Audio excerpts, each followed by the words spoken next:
Good evening, and welcome to the Margaret McLean Show. Tomorrow, one of the most notorious serial killer cases in modern American history reaches a major milestone. Rex Heuermann, the man who terrorized Long Island for decades, is expected to be sentenced to multiple consecutive life terms without the possibility of parole after admitting responsibility for the deaths of 8 women. For the families of those victims, tomorrow will be a day of accountability, reflection, of course, grief, and remembrance. Attorney John Ray will be joining me to discuss tomorrow's hearing, his civil lawsuit, and the many unanswered questions about the case. Now, for those of you who are new here, I'm Margaret McLean. I'm a former prosecutor, trial attorney, law professor, and your courtroom translator. My goal on this channel is to help you understand how the legal system actually works, how evidence is evaluated, decisions are made inside courtrooms, and how these cases affect the real people whose lives are forever changed by them. So first, I want to bring up the innocent victims taken by Heuermann systematically over 17 years. So I've got a slideshow for you guys. And 1 second, I will bring that right up. So we have, so first we have Sandra Castilla, and that was in 1993 when she died. And I'd like to do individually one picture at a time so we can honor these victims. And next, we have Karen Vergata, and she died in 1996. And next, of course, we have Valerie Mack. She died in 2000. Now we have Jessica Taylor, and she died in 2003. And we have Maureen Brainerd Barnes in 2007. Melissa Bartholomew in 2009. And then we have, get my slideshow here. Next we have, that is a beautiful picture of Megan Waterman, and she was 2010. Amberlynn Costello, also 2010. And of course, Shannan Gilbert. So Shannan Gilbert hasn't been officially named as one of Heuermann's victims because police call her death an accident. However, it was her frantic 911 call that led to the remains of the Gilgo 4 and ultimately the rest of the named victims. John Ray, who we'll be hearing from shortly, has spent years challenging that conclusion. He's worked with renowned forensic pathologist, Dr. Michael Baden, and he argues that evidence points instead to homicide, not an accidental death or not an undetermined death. Overall, these were crimes of unimaginable brutality that Heuermann committed right inside his family's Massapequa Park home. And tomorrow, the families will finally get their voice. For example, we will hear from Benjamin Torres, who was just 6 years old when his mother, Valerie Mack, vanished into thin air in 2000. For over 2 decades, Benjamin lived with the agonizing void of a missing mother, only to learn the horrific truth that she was tortured, murdered, and dismembered by Heuermann. So John continues to pursue a civil wrongful death suit on behalf of Valerie Mack's son, Benjamin. And the lawsuit seeks accountability beyond the criminal case and raises allegations that have sparked significant legal controversy. And we'll discuss that. Tonight, we'll discuss tomorrow's sentencing and what it means for the victims' families, what Benjamin Torres hopes to say in court, why the fight for answers in Shannan Gilbert's case still continues, and whether the story of Gilgo Beach is truly over. So joining me now is attorney John Ray. I'm going to bring him right up here. Let's see. And there you are. Welcome to the show. Thank you. Thank you very much for having me. Yeah, and thanks for appearing again. I really appreciate it. So, John, let's start with this. Tomorrow, Rex Heuermann is expected to spend the rest of his life in prison. What does this day mean for the families that you've worked with? I guess one could say that it should mean that they have some kind of finality in their lives as to the circumstances for each of them, and for their loved ones. Okay. You could say that, but it's also for some of them a moment when there are too many unanswered questions, and there are so many things that happen that need more explanation. Okay. So that it's not over for many of them. Okay. And what do you mean by that? What's what can you expand on that? Yeah, well, I mean, there's any number of ways to approach this. There's so many ways, there's so many things, complexities that have occurred here. So let me just pick one, and Okay. that is that when he took a plea of guilty for the 8 victims, he only used one word, and it was strangulation. And he didn't just use strangulation. He said strangulation, strangulation, strangulation, like that, as he was asked about whether or not he was responsible for each death and how.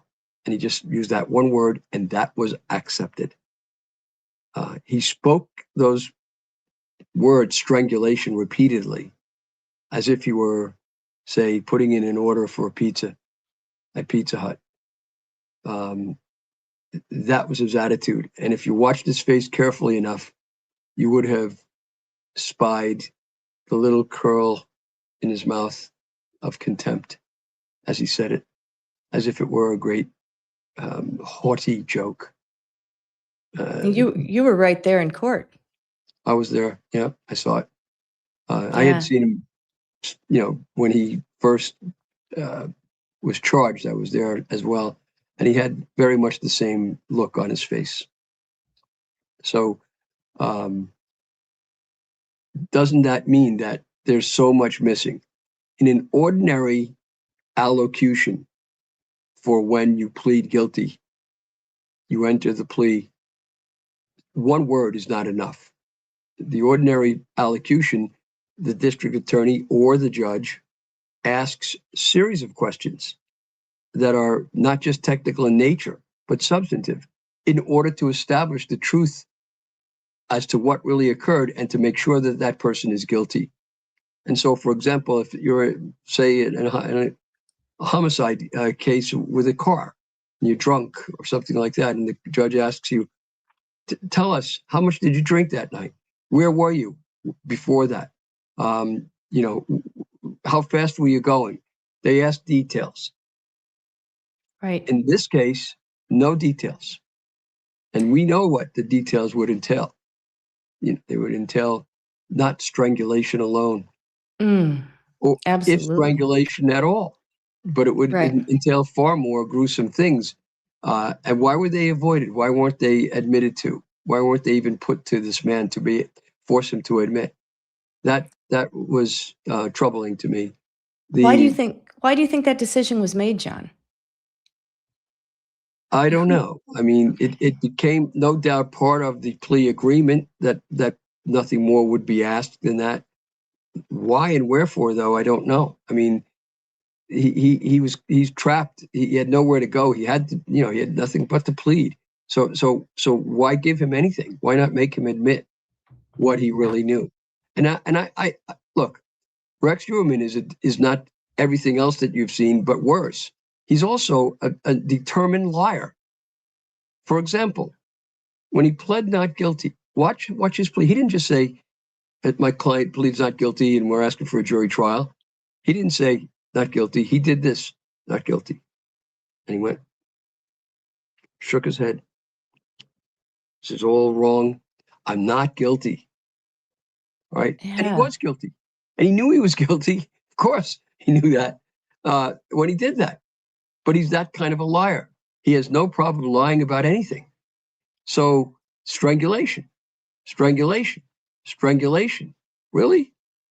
With those girls that were tortured, all of them, they were tortured in different ways, breasts mutilated, arms, legs, hands, feet cut off. Some of them were gutted. Mhm. You mean to tell me that they all died of strangulation? Or did they die from torture? Or were they dismembered while they were alive? Or some other horrific thing that he did? He's capable of anything, and he enjoys it. Oh, yeah. So, Yeah. so how could we? In other words, to get a real truth here, we need the full truth, the horrifying truth, from his mouth. But we didn't get it. No, we didn't get it. Do you think that the prosecutors were afraid that they didn't want to give him the stage and to be hit the opportunity to be grandiose and to take over? Because a lot of serial killers, they want a legacy. Yeah, I don't know. I mean, there's any number of reasons why the prosecutors allowed that. You'd have to ask them, but it was not satisfying to watch and to hear what I did under those circumstances. You know, he also could have been asked other things as well under the allocution, which would have given us a better idea of the circumstances of how things occurred in the first place. But he wasn't. He wasn't asked about anything. He wasn't asked about some of the strongest evidence that was necessary to clarify, at least if for no other reason than that the people know what Exactly. really happened. No, you have a point. So basically what you're saying is the plea deal and the allocution, if you call it that, it left many questions unresolved for the families. Sure. And we know that the hyoid bone in the throat, when a woman is strangled, in the overwhelming number of cases of strangulation, whether it be by a rope or it be by hand or some other method, I think the studies I've seen show that upwards of 92% of the women's hyoid bones are broken, cracked, broken.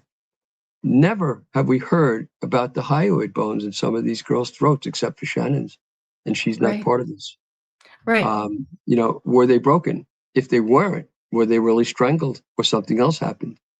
And then that raises the question, well, okay, why? Why did he choose these methods of murder?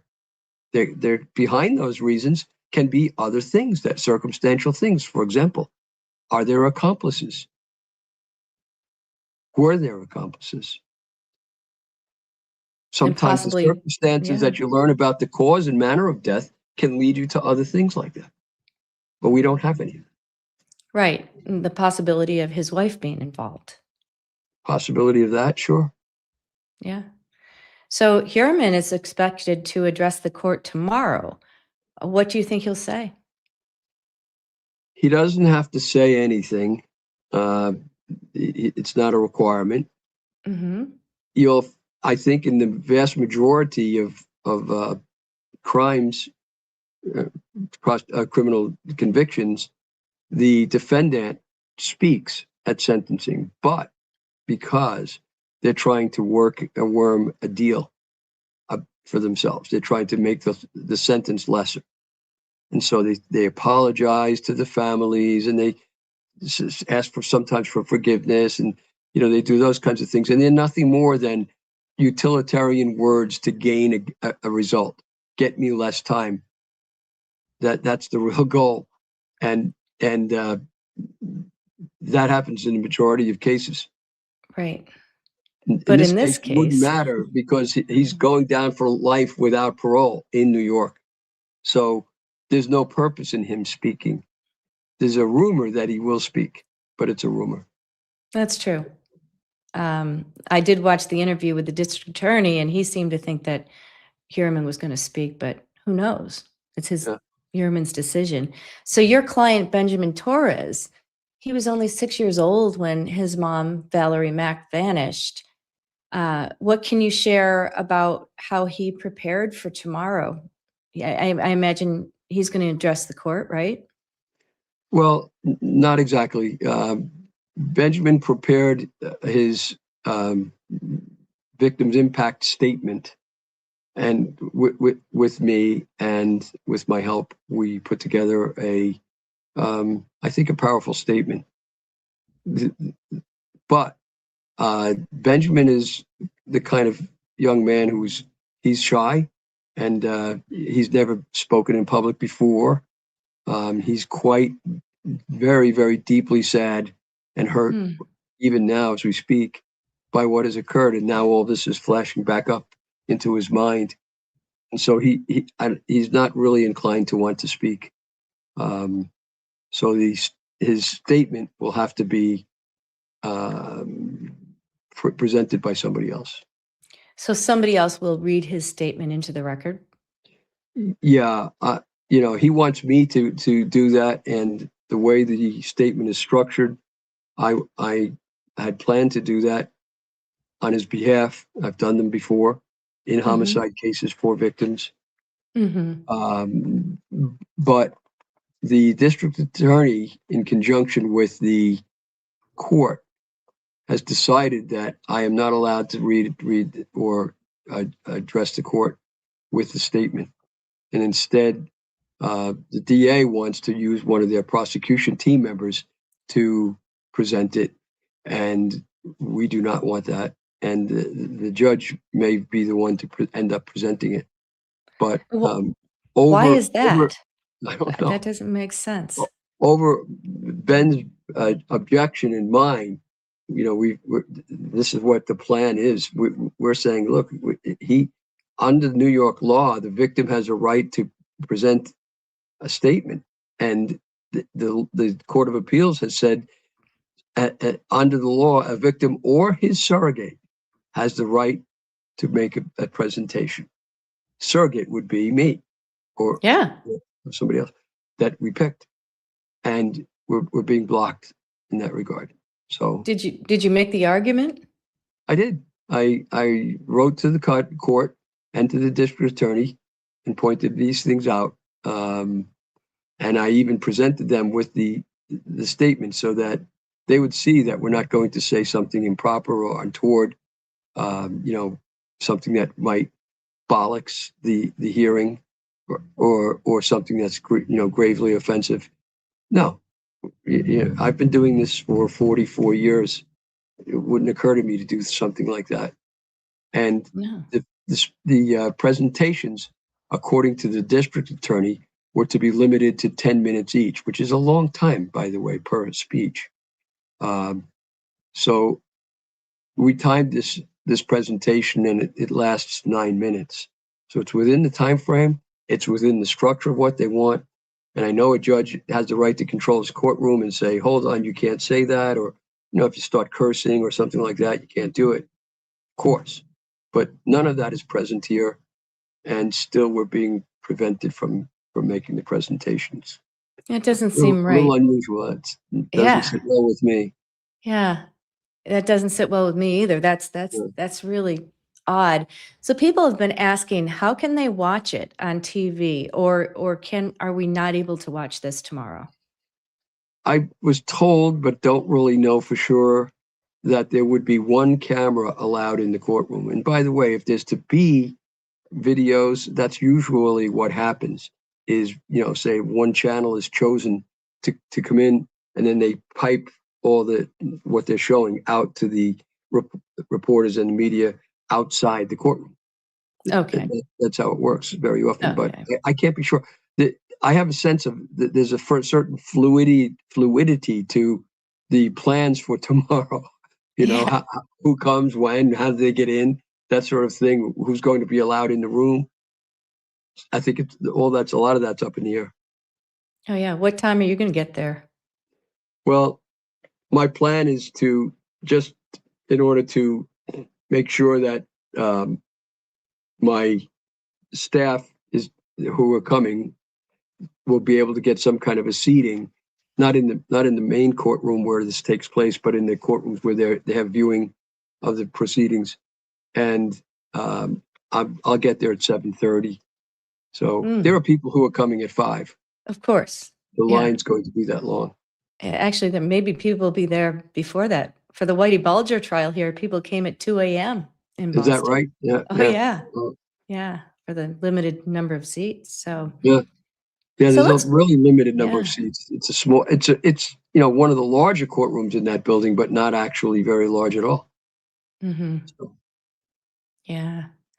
So let's talk about your civil suit. So a major pillar of the lawsuit on behalf of Benjamin Torres is the allegation that Asa Ellerup and Victoria Heuermann are turning horror into profits through that massive Peacock documentary deal that they got. I believe they got $1 million for it.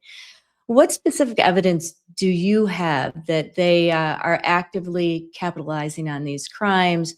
And what should a civil court strip and why should a civil court strip them of those funds?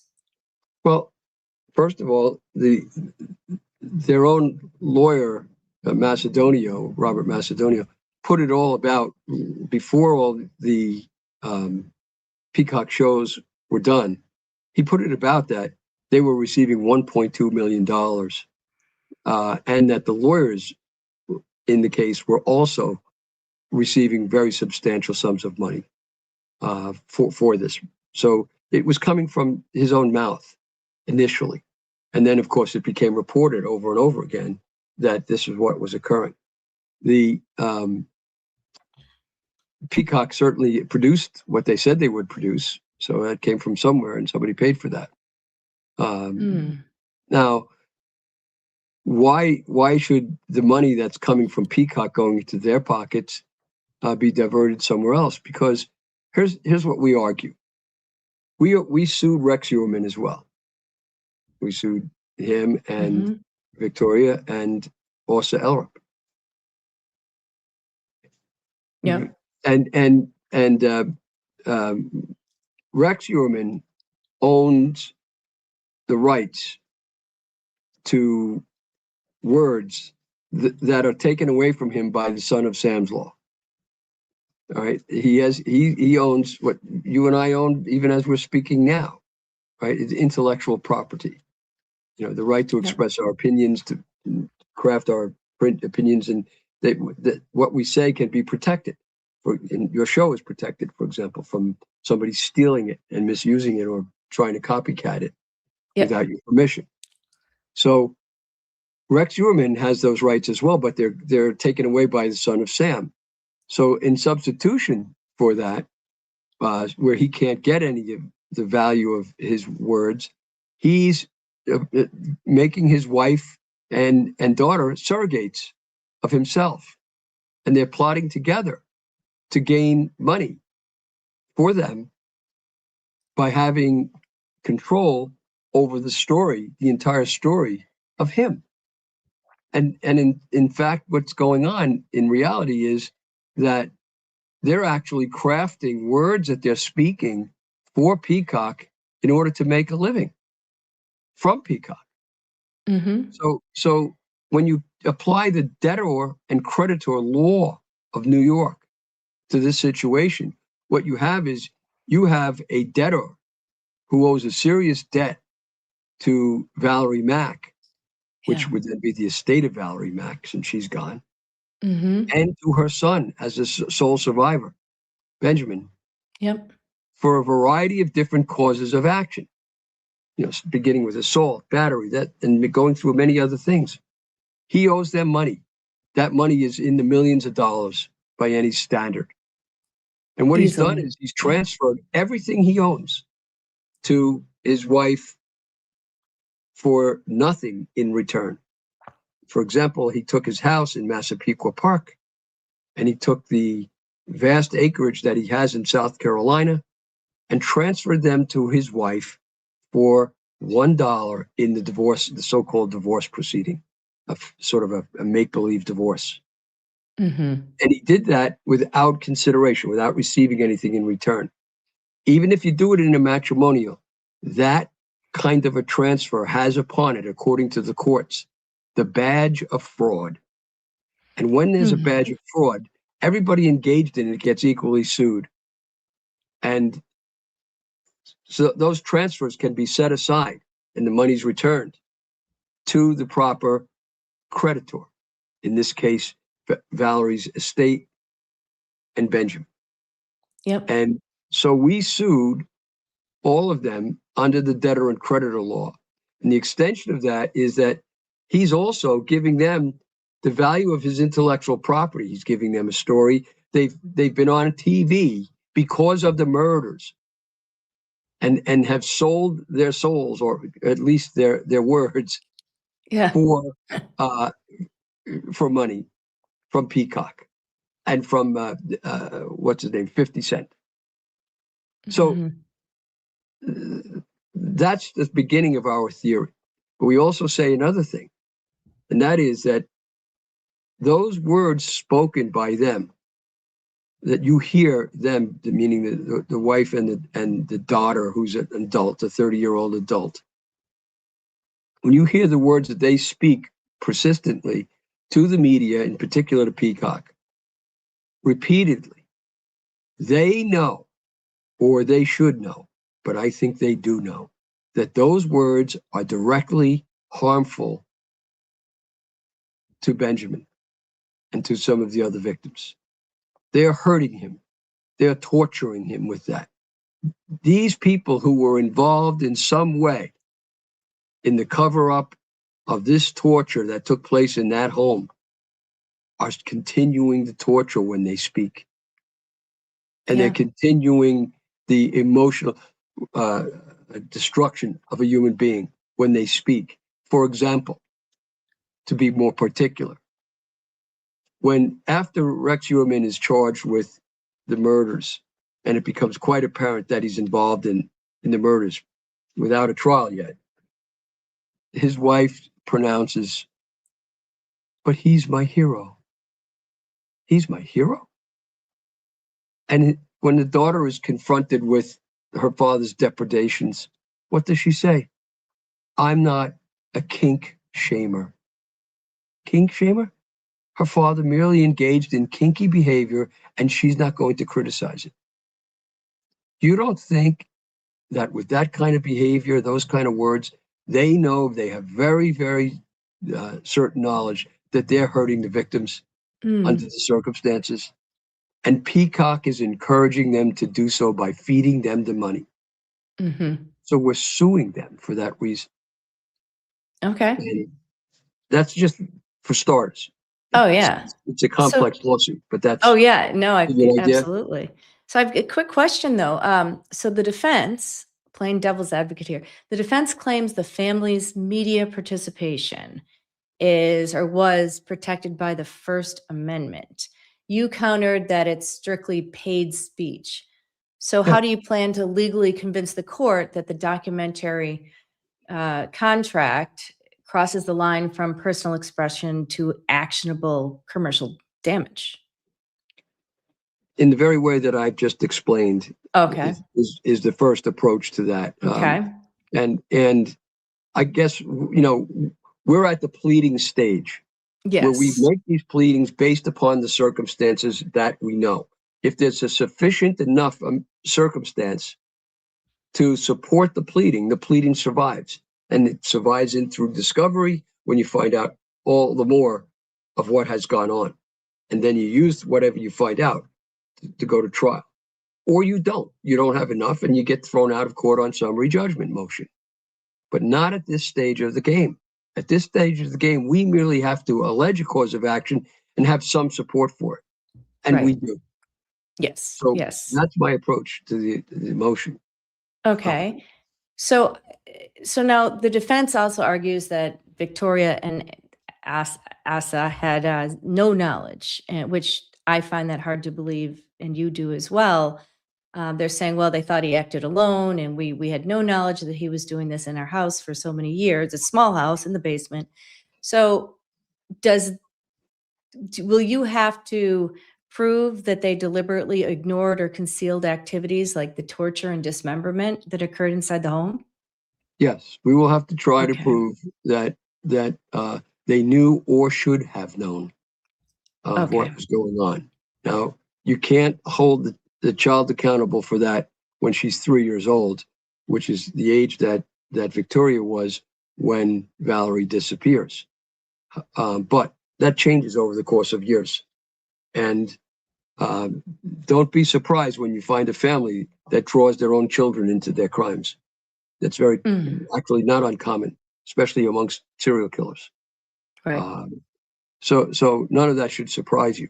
But there's circumstantial evidence that's very strong to suggest that they knew or should have known what was going on. Kind of like what the founding father, John Randolph of Roanoke, said about a trial of Elbridge Gerry, one of the corrupt politicians of their time in the 18th century.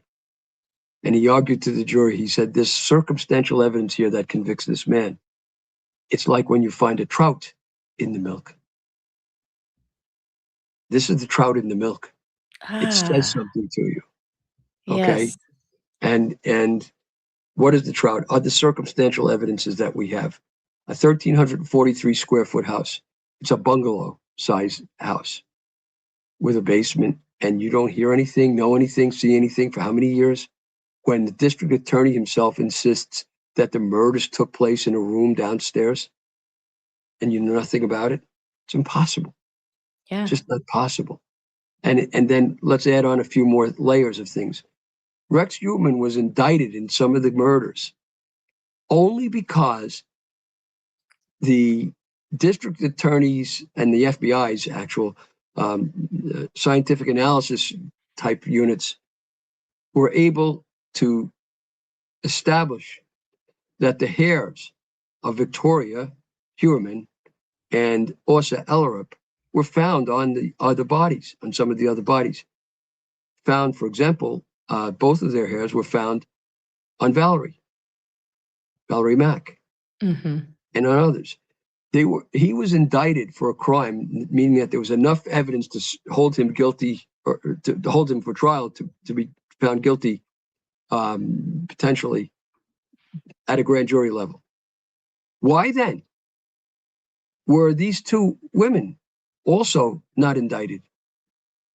Maybe not the little girl at the time for Valerie couldn't be, so that's out. But that doesn't explain necessarily when the hairs got where they got. However, Yeah, if and you're actually going a to comment. use the same, the Yeah. logical logic follows. If that's how you get somebody indicted by hair alone, why weren't these people whose hairs they were indicted Exactly. or investigated at least? They were left off the hook right away. In the very first bail application, the DA said they had no knowledge of any of these crimes. By the way, there's not a single piece of evidence that establishes where the family was when Valerie died, unlike the others. Mm. All Yeah, right. so one of the listeners here has a question. Thank for such a chilling case. Thank you, Mr. Ray, for being available for the program. Mr. Ray, how likely is it that his wife will be the target of criminal investigation? Have you heard of anything yet? Like a I've future? heard from people with knowledge of police work that they think she's involved, but I don't see, with the district attorney having taken the position from the start on very thin evidence that the wife was not involved and that Rex Heuermann acted alone. I don't see how the district attorney can then turn around and start investigating her and saying, oops, we were only kidding. It's not likely. And especially, the district attorney, he's a good guy. He's a nice man. He's not corrupt or anything of that sort. Right. But he is in a bureaucracy, and bureaucracies don't turn on themselves very easily. Right. So that's therein lies a great problem, because he did do that. And what he did was, he said in the very first bail application, he said that Rex Heuermann acted alone, and the family was always away at some other place when these things went on. They are not responsible. Words to that effect. Right. Okay. And the proof that he gave for that proposition was this. He gave a single bill, of a MasterCard bill, I believe it was, of Rex Heuermann, showing that when Maureen Brainerd Barnes disappeared in 2007, she disappeared on July 9th. The bill showed that the family was registered to be in an Atlantic City hotel. It's one of these sharing apartment type hotels from July 6th through July 14th. And so he argued that was proof that the family wasn't there. They were at this hotel. And the other source of his knowledge, and this is in his papers, you have to read it. The only other source of his knowledge was that he interviewed Åsa Ellerup herself, and she denied that she was there. Those two pieces of evidence were what was relied upon to make that conclusion. And here's another thing that's a problem with that conclusion. It was gratuitously put into the bail application. It had nothing to do with bail. Why was it in a bail application? Yeah. Well, there it was. So I did a little investigating and called the hotel. And I've said this before on these shows, so it's known. But with 3 witnesses, eyewitnesses, on this phone right here, I called the hotel and talked to the hotel manager who happened to be on duty, and asked her to look in the computer and see if, we said we were coming there for an anniversary vacation or something like that. And could you find out about this couple, or this person rather, who registered back then to be here? And she said, who was I? I said, well, it was Rex Heuermann. She looked and she said, no, there's no Rex Heuermann in our records. So I said, how about Åsa Ellerup? She said, Asa. She said, here's Asa right here. And she started reading off the bill. And she said, Asa Ellerup that was her bill. She said, I said, when did she arrive? And she said she arrived on July 14th. Wow. Not July 6th. That's really interesting. Right. And yeah, so we read off the bill to her and said, here it says arrival on the bill in brackets underneath July 6th. Does that mean she arrived, or was that just a plan to arrive? Do you know? She said, I've never seen it on a bill before, but it's certainly not the date she arrived. For sure, she arrived on July 14th, and they checked out on July 17th. That's when Rex came back down there to meet them, right, supposedly. Yeah. But in fact,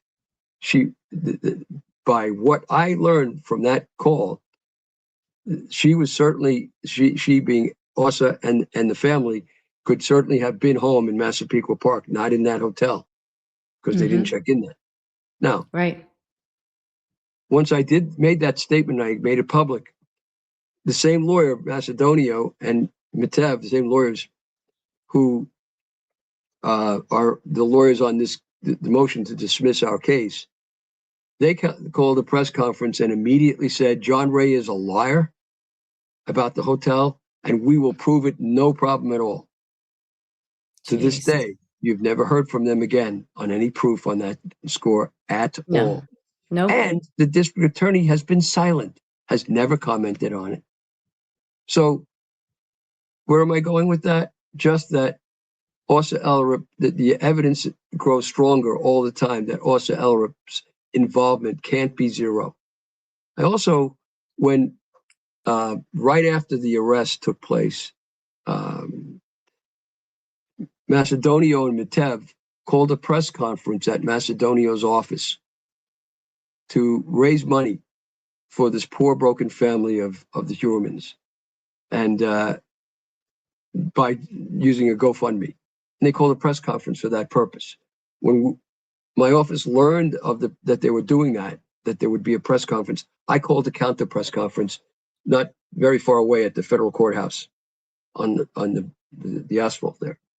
And I pointed out that I had an eyewitness who I deemed to be credible after over 8 hours of discussions with her, who had been a former sex worker from another country, but had worked out of a major sex trafficking organization in Brooklyn, and had serviced Rex Heuermann at his house many times. And she had very detailed knowledge of things that nobody would have had or thought of if they were making it all up. Yeah. And she, maybe she is making it up. It's possible, but it's far more possible that she wasn't. Right. And she claimed at that time that he would be serviced by, according to her knowledge of the organization she worked for, he would be serviced by hundreds of different Jeez. sex workers over the course of time. She used that number, over 100. Wow. And I can't remember if she said over 150 or not, but she said over 100. There's got So to be more victims out there too. yeah, Gee. exactly. So, but this took place very often in the middle of the daytime in his house. And his wife would be home, so were the children, according to her. And so I called a press conference and announced this at the press conference. And of course, they called me a terrible liar and so on. And there's no evidence that he was ever serviced.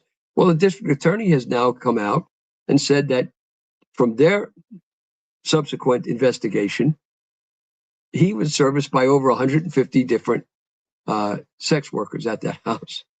So I had all this, and this woman was so particular that she remembered that on a certain day when she was there, and she would go with some of her friends who were sex workers from the same, and they would give him multiple girl service.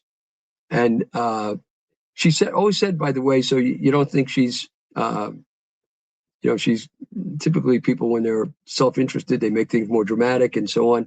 And sometimes they're looking to get money, sometimes fame, sometimes books, whatever, But she wouldn't use her name. She wouldn't reveal anything about her other circumstances. And she played down the murderous aspects of Rex Heuermann. She said when she serviced him, he was a gentleman. He would sometimes make jokes, and she never had any problems with him. Wow. But she also said that one day, as they were leaving the house, she and her companion going to I think it was a taxi or Uber or something, and Mrs. Ellerup came running out of the house, screaming at them for stealing her iron. Oh, And wow. made them go and turn the car seats over to show that there was no iron and that they didn't steal it, which she thought they did. Now, Oh, this so was that's before we knew interesting. that this was a cluttered up, that they were hoarders. Right. And isn't that the sign of a hoarder in some Yeah. ways, But in any event, she said, and that happened when the children were home. So she knew all that. She understood many things about him. And so that's, again, circumstantial evidence, but it's evidence. Do you think she'll come forward? She'll never come forward. Why? Yeah. Because the district attorney has put a cloak of innocence over her. That's why she is bold and able to speak like she does. No, meaning the not Asa, Oh, the woman who serviced Rex for so many years and knows other people did too. Do you think she'd ever come forward to the DA or possibly in your civil suit? it turns out not to be likely. Originally, I Yeah. thought she would, but I've spoken to her, and she has a life where she set aside her sex work, and she has a whole life and the circumstances that, like so many other former sex workers, they don't want revealed. Yeah. Yeah. Maybe they're afraid as well. So, And fear, fear of the yeah. police, Yep. fear of Yeah. others in the business. That's a Yeah. very real issue. Yeah. And that's why he picked on vulnerable women like that, because he knew they wouldn't come forward. Right. So I think that was one of the reasons that's what they do. He took a lot of time choosing his victims.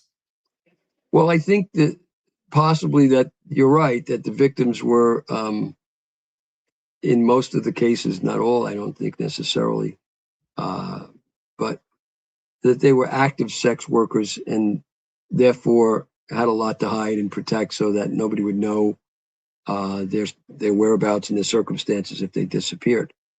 But on the other hand, if he was finding them on the internet, very often they're connected to organizations. They're not acting alone. And, they make money for their pimps, which we don't call pimps anymore. We call them, drivers and other names. Yeah, what do we call them? Escort companions, I guess, Yeah. that sort of thing. All right. And so, those people exist, and the fear that he had to have was fairly minimum, I suppose, in getting rid of them.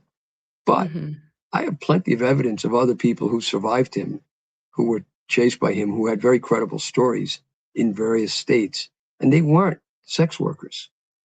And one of them was, by the way, in the Philadelphia area, but others weren't. And yet he still stalked them. He was into stalking. That was his big thing. Oh, yeah. But he still stalked them and scared the hell out of them. And maybe if they were lucky that they aren't dead. Oh, But God, absolutely. He was a hunter. he was a hunter, a duck hunter, as well as other hunting. And that puts him squarely in the Oak Beach, Gilgo Beach area, where there's plenty of marsh and plenty of duck hunting available. So, Speaking of the marsh, let's talk about Shannan Gilbert. So, for over a decade, the Suffolk County Police Department has clung to the narrative that Shannan Gilbert suffered a drug induced panic attack or psychosis and accidentally drowned. So, you commissioned a private autopsy by forensic pathologist Dr. Michael Batten, which found injuries consistent with homicidal strangulation. Why do you think that the county has fought so fiercely to keep Shannan Gilbert's death labeled an accident? the Suffolk County Police Department administrators have fought assiduously to keep the narrative that they originally spun, that Shannan died not by homicide. And they do that because there's a willful reason for it, because they are covering up something very heinous. And it goes all the way back to when Shannan first disappeared and takes us forward. And they can't escape the consequences of their own wrongfulness. So instead they cover it up. And if they cover it up long enough and successfully enough, the witnesses all die, they get old, I'm getting old, and they disappear. And eventually the story fades, or it becomes something more in the romance, like Jack the Ripper kind of stories. And nobody can ever really know the true killer then. And that's what they hope for. Just that they hope everybody goes to sleep, basically. But I don't think people will go to sleep on this one. I mean, people, it's all over the internet, and people still talk about Shannan Gilbert. I'm just wondering, you said that maybe some of the investigators who were involved that want to keep it a secret, they may die. So do you think eventually we'll hear, the truth about what happened? Or do you think, what's your thought on that? No? It gets harder as time goes on because the witnesses have died, several of them, and information has disappeared, and memories, they're weaker. And even when they're not weaker, they pretend to be weaker and say, oh, it's so long ago, I don't remember anymore. These things happen so that the crime becomes buried by the layers of time. And that's what they're counting on. And they've been relatively successful in that regard for a long time. So there's a whole coterie of people who believe that the police story that, oh yeah, she died of some unfortunate accident. The Michael Baden story is not quite as you put it, but almost. Oh, okay. Well, correct me, please. Yeah, I didn't retain him. Okay. Okay. Yeah, Sorry about that. No, I didn't. I forgot the word you used, but it was like that. Okay. What actually happened is Michael had been one of his beginning moments in his career was he worked as a Suffolk County medical examiner, before he became Okay. world famous. And he had done that, I think, for about 2 years, and I had encountered him in my time. I don't know if he remembered me or not from that, but Okay. when I went to see him over on in his apartment in Manhattan to see if he would help out in the case, after we talked, um, his brother would help him in all his autopsies. His brother's name was Bobby. And Bobby was a tall fellow, like Michael Biden's a big guy, and he had a long ponytail way down to his waist. And he was a character. Yeah. Bobby and I knew each other. Bobby and I played semi-pro football in New York against one another years and years before. And I had played for a team called the Long Island Giants. I was much bigger. I was over 200 pounds. Wow. Yeah, but I was still my height, which is 5'9". Um, anyway, but in those days you could play semi-pro football, and so I played against him, and we knew each other, and we hit it off well when we'd seen each other again after all the years. Yeah. And so Michael agreed to do this pro bono, Wow. Okay. and Wow. and That's and he, great. what a great thing, right? So Mm-hmm. I was present with him and another person when I had to fight to get the bones from the medical examiner's office when we got Shannan's bones and put them in a nice morgue over in Rockville Center that where funeral home gave us a discount to do this. We were able to examine the bones, and I did so with him together. And then he wrote his report. And in his report, he didn't just say that the hyoid bone break was consistent with homicide. He said that as well. He also said that her death was also inconsistent with natural causes. So it was both of those, and that kind of That's matters. important. Yeah. Yeah. And then he also said he could not arrive at a final certain determination. But that he made those observations, which were very, very consistent with each other. Yeah. And that I began to then cause the police story to tumble over and fall apart at that point, which was in 2016 or I believe 15 or 16, with Michael. So one of the things that was unremarked about the hyoid bone of Shannan was that it's a U-shaped bone, and there was the base bone in the U had a hole right through it from one side to the other, a fairly thick bone, and it was like a round hole. And the medical examiner, who was in the complete thrall of the police department, they're not supposed to be, but she was. The police department, her report claimed that it was an indent.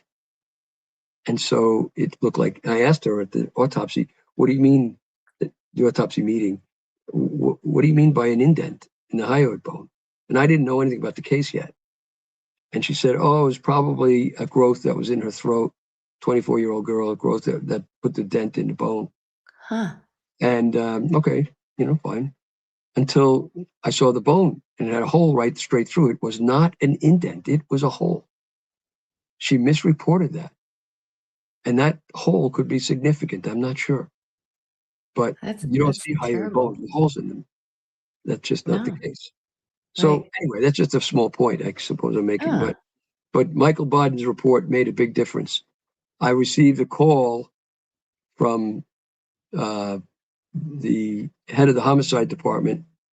His name was Lieutenant Detective Kevin Byra. And he called me right after the press conferences occurred as a result of Michael's work. And he said, we want to work with you. I said, okay, I'm ready. And I'm willing to help the police. I have nothing against the police, contrary to how I started in the case when I called the police, that they were Pink Panther investigation body, and the commissioner was Inspector Clouseau. So I said, but set that aside. I will work with you. I have respect for you, and fine. And he would call me back. He never called me back. I called several times, and he never returned the call. And So then somebody somebody stopped. else, yeah. Somebody else stopped that from happening. Just like somebody else caused them to make up the story that Shannan died of unknown causes in the marsh. Remember, their own medical examiner said that Shannan died of unknown causes. unknown causes. Undetermined is the word that they used. Yeah. Okay, for manner and cause of death. But the police department changed that on their own in 2022 when they held a press conference at the local college and said she died of an unknown tragic accident. So now they changed it from unknown to known, but it was an accident. Yet they have not a scintilla of evidence of the nature or anything at all about a so-called accident. When did you ever hear of homicide detectives? We're in the business of gathering evidence in order to convict people. When did you ever hear of them drawing a conclusion like that without any evidence whatsoever? I know. It's almost They the did. opposite of what you'd expect, right? Yeah, Yeah. So somebody else noticed, Lou says here, no drugs were found in Shannan Gilbert's autopsy report. that's true. Is that It would as well? Interesting. it would be impossible to detect if she had taken drugs that evening or that early morning. It would not turn up in the bones or the hair that was left. It would be impossible. It takes days for that to occur. But she was also accused of being a regular drug user and having accused of being bipolar and being on medications. None of those drugs turned up in her bones. Right. And you think it would. You'd think it would. Likewise, when the Yeah. police claimed that she drowned, and that statement was made by the police commissioner before they found Shannan's body, just when they had found her jeans and pocketbook and such and shoes. They claimed she drowned without any evidence of it whatsoever. Yeah. That's how precipitous they were to try to get to a conclusion. And then when they found her, she was laying face up with her head on a bush. And we don't know how the rest of her body was positioned, whether it was tipped this way or that. We don't know. They Right. won't tell us. But she didn't drown. And all they had to do was take what was called a diatom test of her hair or bones, and there was some skin left as well to see whether or not she drowned. They never did that. They never even performed it. So she didn't drown. There's just no evidence whatsoever that she drowned. So what did she die of? They say, well, some accident. What accident? And they haven't told us because they don't have any evidence. Did you has Suffolk County produced the internal homicide files on Shannan Gilbert yet? They have not. I didn't think so. I subpoenaed them for the case against the Dr. Peter Hackett that we brought in that's still pending. I subpoenaed those records, and they moved to quash the subpoena, and the judge granted it on technical grounds. Granted the subpoena, not on substantive grounds, but I granted the quashing rather. Okay. But in that whole go around, I knew that if I couldn't get the records that way, they'll never be seen. They'll just keep them away from the public. There's no reason whatsoever, if you think about it, that the police department needs to keep the records if she died of a tragic accident. It's not a crime. And when they put their papers in against me to quash the subpoena, they said that the case was still an ongoing, open, active criminal investigation. And at the same time, at the college in 2022, on May 13th, 2022, they announced that it was not a crime. It was an unknown tragic accident. So it can't be both. And both times you would expect the police to be truthful, wouldn't you? Yeah. Well, they can't be truthful about both statements. So what's going on? Why hasn't that been explained to anyone? Why hasn't any other agency investigated them for this? It's passing strange. It is strange. And I feel the public deserves the right to look at those internal files that they have. Has the media tried to request them? Probably, right? I don't think so. Nobody that I know has ever tried to use. You can use a foil if it's an accident. You'd be able to foil them and get them. Well, I'll try. Not a bad idea. I will try. I'll work on that this week. Well, I know it's getting late. Is there anything I forgot to ask you? I mean, you're Well, such yeah, a wealth of knowledge. thank you. There's so much more that we've been many. I told you things that have been discussed on the media before, but um, there are many new things that have developed over the course of this investigation and the time in these cases that might be relevant, might not be. A very credible witness came forward and claimed that she had seen Shannan Gilbert in the Sayville Motor Lodge, a place that was notorious for prostitution, with Rex Heuermann. And she had actually had Shannan in her car for 40 some odd minutes and talked to her and learned all about her. And she claims that. She has no reason to come forward the same thing. She doesn't want any publicity, refused to let her name be revealed. Rodney Harrison, who was a former police commissioner, and I both vetted her for hours, and she seemed very credible. So there's possibilities here. There's new possibilities, new developments in various ways, but it's all circumstantial evidence right now. Yeah. So, And again, it's so hard to get these women to come forward, like you oh said. yeah, I mean, Yeah. do you blame them? I mean, they don't. Even women who are inclined to want to reveal things because they have a good streak in them and they want to do what is right and just, as some have done, they're afraid of the police. There's, their lives are, suffused with police involvement, and so they don't want to mess with the cops. So it's hard to get where you want to go. But Absolutely. Is there anything else that's come out recently that well, you'd like to share? I still get, regularly, I receive people with tips and people who say they know things, and I investigate them all. I look at them as much as I can. I'm not a private investigator. I don't have the funds to pay others to do that. So it's just kind of what I can do to learn when, I got a letter just the other day explaining exactly what really happened. How do I know, what that person's saying is really what happened? But, you still have to look into it. You never know what you're going to hit.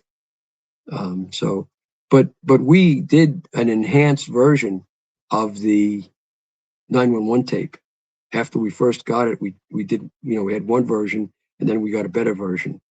And the better version, you can hear on the tape when she knocks on Coletti's door and he very roughly and hostilely confronts her at his door when she knocks. and he says to you could get yourself hurt, which in my experience in mob cases, that's a threat. But in any event, her words are very clear, and she says, you, it's you. I thought it would be you. And then she says, and I have to leave now, and she leaves. And so she did not irrationally run away when Gus Coletti called 911 as he claimed and as the police claimed. That did not happen.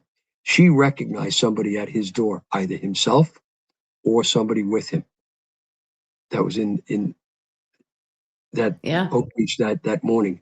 And so what she did was perfectly rational in running away. Of course. And that's, so that's kind of new in a way. Yeah. But so there's more to all this, as you can tell. As Oh, far yeah. as, Valerie's situation, we're going to continue to pursue this lawsuit. Good. It's a formidable motion that has been, or two motions that have been made against us. They're identical motions. Yep. We have a lot of work to fight Yes, them you all. do.